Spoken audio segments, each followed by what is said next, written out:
Bonjour. Aujourd'hui, c'est la nomination du prix Ludger Duvernay à une auteure, une grande romancière qui est beaucoup lue et beaucoup aimée et qui défend aussi l'enseignement de l'histoire. Alors, je vais lui laisser la parole, Francine Ouellette, qui va nous parler de l'importance de bien enseigner l'histoire au Québec. Bonsoir. Je vais commencer avec une petite anecdote. C'est que quand j'avais gagné le prix France-Québec, je suis allée chercher mon prix à Paris. Et puis j'étais accompagnée de ma fille. Et ils nous ont fait visiter le château de Versailles. Et il y avait des enfants de l'école primaire qui étaient assis dans une salle où le roi passait. Puis il y avait quelqu'un qui leur expliquait que c'était le roi, puis le château, puis comment tout ça se passait. Et la guide a demandé à ma fille, elle dit, ces enfants-là, ils suivent un cours d'histoire, l'histoire de leur pays. Elle dit, toi, l'histoire de ton pays, c'est une belle histoire aussi. Tu dois avoir des cours d'histoire. Ma fille a dit non, on n'a pas de cours d'histoire à l'école.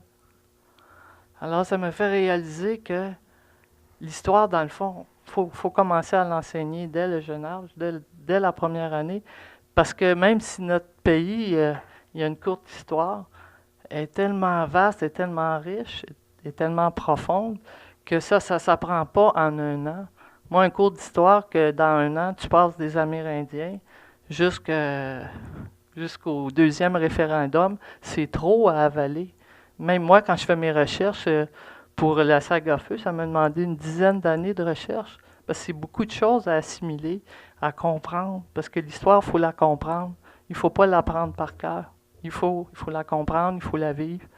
Alors, pour moi, c'est primordial parce que c'est ça, Socrate disait, connais-toi toi-même. Un peuple, il faut qu'il se connaisse. Puis si on se connaît soi-même, on accepte mieux les autres aussi. Se connaître soi-même, c'est pas refuser les autres. C'est pas faire une barrière avec les autres, au contraire. Puis je dis souvent aussi cet exemple-là, souvent les gens vont s'acheter un chien. Ils veulent tout savoir du chien. C'est quoi son pedigree? C'était qui sa mère? C'est quoi qu'il mange? D'où il vient? C'est quoi ses habitudes?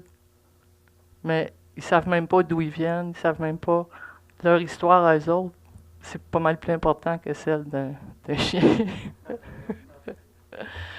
Alors, c'est ma vision de l'histoire. Puis, aussi, il faut faire attention avec l'histoire, avec l'enseignement de l'histoire. C'est quelque chose de délicat aussi. Parce que je me dis, il faut qu'on ait des manuels, et il faut qu'on ait une ligne directrice, mais il ne faudrait pas que les cours d'histoire deviennent un outil de propagande pour quel que soit le gouvernement. Il faut qu'on enseigne l'histoire d'une façon non partisane. Dire les choses, comment ça s'est passé, et toujours dire les deux côtés de la médaille. C'est ce que j'essaie de faire dans mes romans, toujours présenter les deux côtés d'une médaille, essayer de comprendre pourquoi les événements se sont produits. Et quand on comprend ça, ben, on a plus d'ouverture d'esprit aussi. Alors, c'est ce que je pense sur les cours d'histoire. Et pour moi, l'histoire aussi, c'est très important pour se comprendre soi-même. L'histoire, elle explique ce que nous sommes.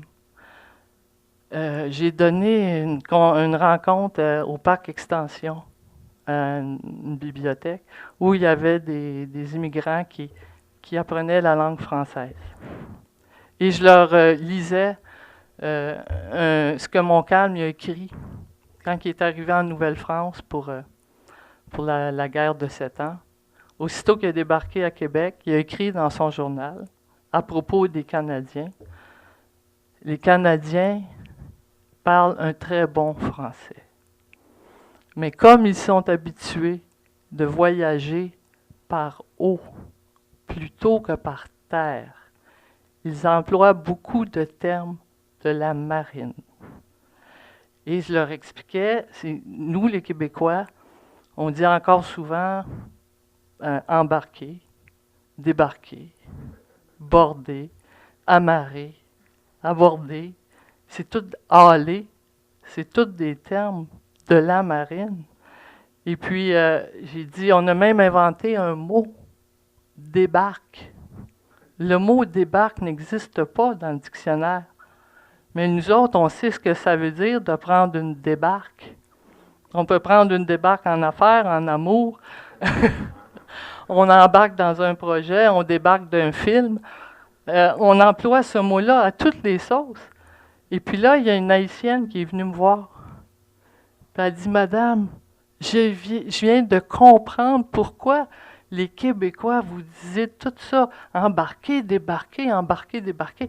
Elle dit, je ne comprenais pas, mais là, elle dit, je comprends pourquoi vous dites ces mots-là.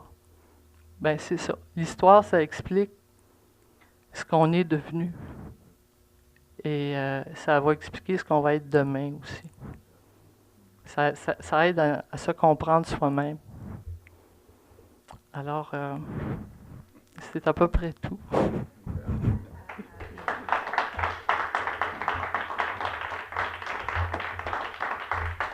Juste une conclusion, peut-être rester pas loin. Alors, merci beaucoup à Francine Ouellette et on espère que le gouvernement va faire tous les efforts possibles pour qu'il y ait des cours d'histoire au cégep et renforcer l'enseignement de l'histoire à tous les ordres d'enseignement. Merci.